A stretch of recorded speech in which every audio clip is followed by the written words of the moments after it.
اہلاً، آج کی صبح ہوئی کام پہ جانے کے لیے.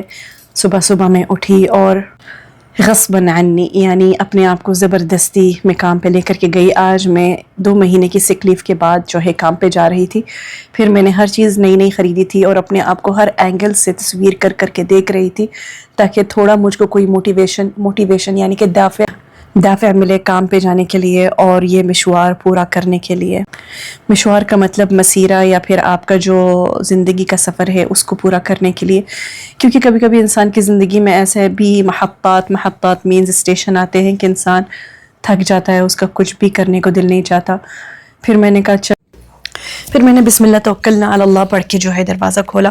پھر میں وہاں سے گئی اپنے کام پہ اور میری کوشش رہتی ہے کہ جلد سے جلد میں کام ختم کر کے واپس گھر آ جاؤں. اس کو کہتے ہیں لفٹ یعنی کہ سنسیر یا پھر مساج. یہ بھی ایک بہت ہی سہولت زندگی میں پیدا کرنے والی ایجاد ہے. یہاں پر پتہ نہیں کیوں دروازہ میں نے دوبارہ کھولنے والا سین آ گیا، دوبارہ سے گاڑی والا بھی سین آ گیا. کوئی بات نہیں، آج کل میری طبیعت خراب ہے تو جو یہ ڈبل ہو گیا ہے آپ اسے برداشت کر لو. اس کے بعد جی ہاں، کام تو کبھی ختم نہیں ہوتا. زندگی ختم ہو جاتی ہے، کام نہیں ختم ہوتا. تو اس کام کی بھیڑ بھاڑ میں آپ اپنی نمازیں ہرگز نہ بھولیے گا، اپنی نمازوں کو ٹائم پہ ادا کیجیے گا. اس کی وجہ سے زندگی میں بہت زیادہ برکت ہوتی ہے. اور کیونکہ میں نے میجر سرجری کروائی ہوئی تھی تو یہ میری دوست نے مجھے گفٹ دیا تھا، so thank you so much for her. گھر واپس آنے کے بعد میں نے کوئی نہ کوئی جگاڑ نکال کر کے اپنے سر پہ مار لیا تھا. میں نے کہا یہ ساری کی ساری موم بتیاں جو ہیں شموع، ان کو جمع کر کے پگھلا کر کے میں ایک بڑی سی شمع بناؤں گی. اور کاش کہ میں یہ سوچنے سے پہلے سو جاتی. اس کو کہتے ہیں فتیلہ. یہ جو میں نے لگایا بیچ میں جس سے موم بتی جلتی ہے اس کو فتیلہ بولتے ہیں. اور یہ صحن قصدیر ہے یعنی کہ الومنیم پلیٹ، اس کو صحن قصدیر بولا جاتا ہے. اس میں نے گرم پانی مویہ مغلیہ ڈال کر کے اس کے اندر ڈبل پلیٹ ڈال کر کے، اوپر والی پلیٹ میں پانی نہیں تھا، یہ ساری کی ساری موم بتیاں پگھلانے کے لیے رکھ دی. اتنا لمبا ٹائم اس نے لیا، اتنا لمبا ٹائم یعنی تقریباً 4-5 گھنٹے تو مجھے لگی گئے تھے. شغلہ مطفشہ، بہت ہی بورنگ کام تھا، مجھے تو نہیں پسند آیا، نہ ہی میں آپ کو ریکومنڈ کروں گی اس کو کرنے کے لیے.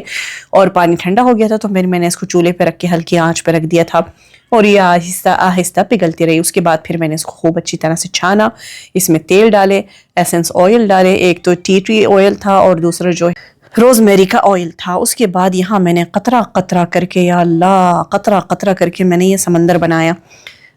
وہ بھی چھان کر کے، جیسے کہ آپ دیکھ رہے ہیں کہ موم کی گرمی کی وجہ سے جو گوند تھا غرا وہ بار بار کھلتا جا رہا تھا. تو پھر میں نے کیا کیا کہ پوری پلیٹ اٹھا کر کے میں نے اس کو فریزر میں رکھ دیا اور یہ بھی گرے جا رہی تھی. پھر میں اس کو ہاتھ سے پکڑ کر کے کھڑی ہو گئی. پتہ نہیں مجھے کس نے کاٹ لیا تھا کہ میں نے یہ کام کرنے کا سوچا. المہم فائنل رزلٹ جو کہ ہے نتیجہ نہائیہ وہ تو اچھا نکلا تھا جیسا کہ آپ کے آنکھوں کے سامنے ہے. اور مجھے ایک نئی نویلی دلہن، میرا مطلب ہے کینڈل، مل گئی بنا کسی پیسے کے. لیکن محنت اور ٹائم تو بہت زیادہ لگا تھا. یہاں پر دعا آ رہی ہے، آپ لوگ سن کر کے بس آمین بول دیں. جمل حظي وجمل أيامي وجمل قولي وجملني بأحسن الأخلاق.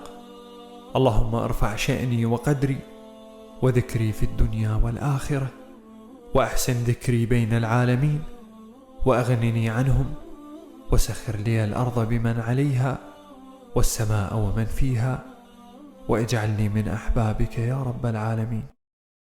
یوں آج کا ولاگ ختم ہوا، ملتے ہیں اگلے ولاگ میں. خدا حافظ.